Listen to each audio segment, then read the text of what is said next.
Fire licence নেই, কিন্তু তা সত্ত্বেও রমরমিয়ে চলছে হোটেল ব্যবসা। ইতিমধ্যেই কল্যাণী এক্সপ্রেসওয়েতে একাধিক হোটেলে বেহাল দশা। বৃহস্পতিবার পুলিশ ও দমকল বিভাগের যৌথ অভিযান।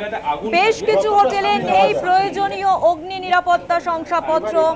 হোটেলে কর্মরত কর্মীদের আগুন নেভানোর কোনো প্রশিক্ষণ নেই। অগ্নিকাণ্ডের ঘটনা ঘটলে বড়সড় বিপদের আশঙ্কা।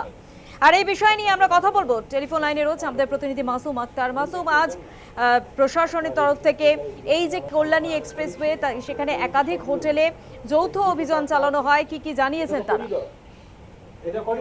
ব্যারাকপুর কল্যাণী এক্সপ্রেসের ধারে বেশ কিছু হোটেল রয়েছে, বিশেষ করে ভাটপাড়া থানা থেকে শুরু করে জগদ্দল থেকে শুরু করে একেবারে বীজপুর পর্যন্ত রাস্তার কল্যাণী হাইওয়ের দুই ধারে একাধিক বড় বড় হোটেল রয়েছে। এই হোটেলগুলির অগ্নি নিরাপত্তা ব্যবস্থা সঠিক আছে কিনা এবং সমস্ত নিয়ম মেনে এইগুলো হয়েছে কিনা তার জন্য একটি ড্রাইভ দিয়েছিল থানার পক্ষ থেকে এবং দমকল বিভাগের আধিকারিকরা। সেক্ষেত্রে কিন্তু দেখা যাচ্ছে যে যেটা জানা যাচ্ছে যে বেশ কিছু হোটেল এমন রয়েছে যে হোটেলগুলির কোনো অগ্নি নিরাপত্তা ব্যবস্থা সঠিকভাবে নাই। এমনকি তাদের যারা স্টাফ রয়েছে এই হোটেলের, তারাও কিন্তু সেই অগ্নি নিরাপত্তা সম্পর্কে কোনো অভিজ্ঞতা তাদের নাই।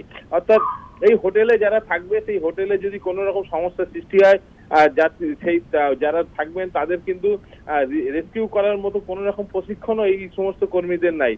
যার ফলে দমকল বিভাগ অবশ্য পুরো এই হাইওয়ে দুদিকে যত হোটেল আছে সেগুলিকে তল্লাশি চালিয়েছে, রেড চালিয়েছে এবং তাদেরকে নোটিশ করেছে। এবং যাদের বৈধ কাগজ নাই তাদের বিরুদ্ধে কিন্তু কড়া ব্যবস্থা নেওয়া হবে এবং যাদের আছে তাদের রিনিউ করা আছে কিনা সবটাই কিন্তু খতিয়ে দেখা হয়েছে দমকল বিভাগে এবং থানার পক্ষ থেকে। ধন্যবাদ মাসুম।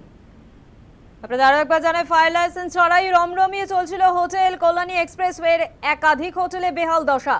বৃহস্পতিবার পুলিশ ও দমকলের বিভাগের যৌথ অভিযান। বেশ কিছু হোটেলে নেই প্রয়োজনীয় অগ্নি নিরাপত্তা শংসাপত্র। হোটেলে কর্মরত কর্মীদের আগুন নেভানোর কোনো রকম প্রশিক্ষণ নেই। অগ্নিকাণ্ডের ঘটনা ঘটলে বড়সড় বিপদের আশঙ্কা।